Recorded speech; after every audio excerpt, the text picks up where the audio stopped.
Vonkelwyn begin en eindig by die bottel. Die bottel word veroorsaak deur karbonasie. Karbonasie gebeur wanneer koolstofdioksied oplos in 'n vloeistof. Bottels is vrygestelde of ontsnapte CO2. Druk vorm wanneer CO2 verseël of afgesluit word. Druk word gemeet in atmosfere of ATM.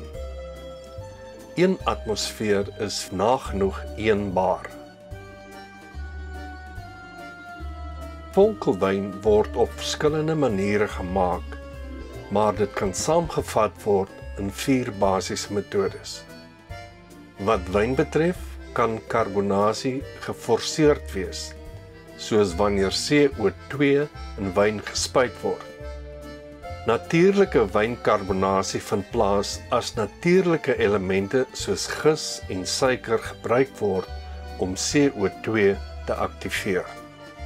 Die beginsel van die Tank of Charma metode, waarvan Italiaanse Prosecco 'n voorbeeld is dat natuurlike karbonasie op 'n groot skaal, met ander woorde in groot hoë druk tanke, plaasvind.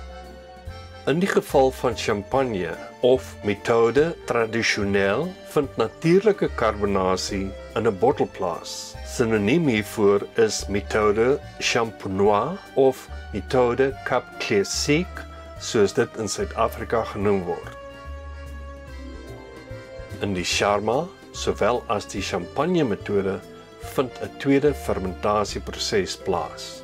Die eerste fermentasie behels die proses wanneer 'n basiswyn gemaak word. Byvoorbeeld Chardonnay en Pinot Noir in die geval van champagne en Grella in die geval van Charma. Hierdie is stilwyn sonder vonkel. Die tweede fermentasie word geskep deur byvoorbeeld gis en suiker in die basiswyn te gooi en die houer dan toe te maak. Nou word alkohol en CO2 gevorm en druk bou op omdat CO2 nie kan ontsnap nie.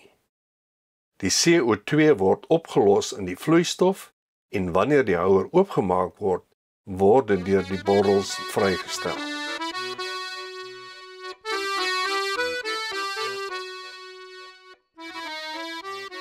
Een derde metode van natuurlike wynkarbonasie is methode ancestrale.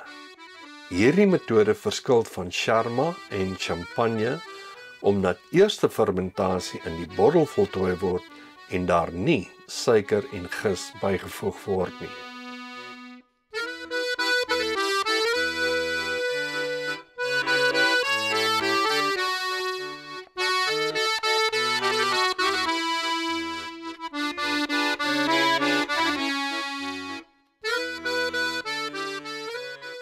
Die proses begin by wyn waarvan fermentasie onderbreek word deur dit tot amper vriespunt te verkoel. Hierdie pouse in fermentasie kan oor 'n paar maande strek.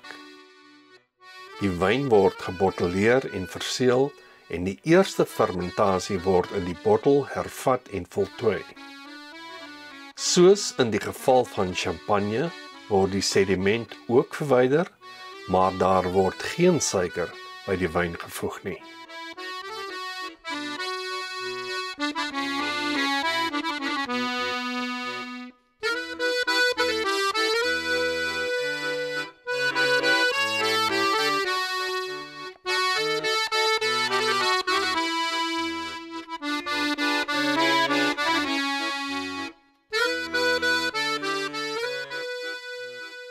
Neem 'n basiswyn of 'n versnit van basiswyne waarvan die eerste fermentasie klaar is. Hierdie stilwyn word cuvée genoem. Voeg gis en suiker of mos by om die tweede fermentasie te aktiveer. Dit word tirage genoem. Bottelleer die wyn en voltooi die tweede fermentasie in die bottel. Verouder die wyn op die moer vir 'n periode wat kan wissel van 'n paar maande tot etlike jare. Hoe ouer, hoe beter, hoe duurder. Draai die bottels, nou onderste bo, vir 'n tydperk sodat die sediment afsak na die nek. Dit word riddling genoem. Verkoel die nek van die bottel totdat die afsaksel vries.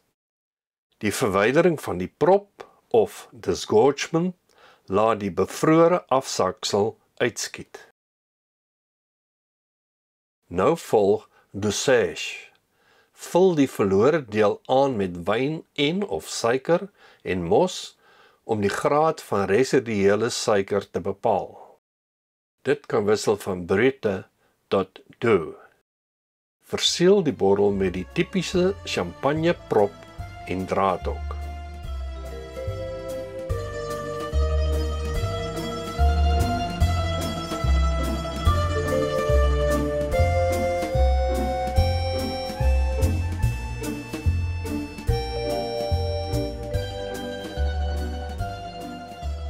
Voeg gis en suiker by die basiswyn wat in 'n hoë druk tank gehou word.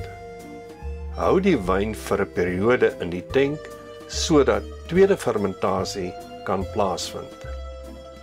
Filtreer die wyn met 'n hoë druk filterstelsel om die sediment te verwyder.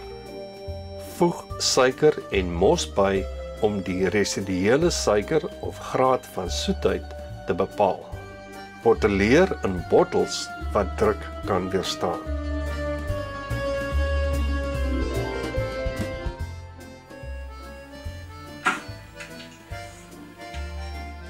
Druk in vonkelwynsoorte kan wissel van 1 tot 2 bar met sodawyne en tot 5 of 6 bar in die geval van vol en duur champagnes.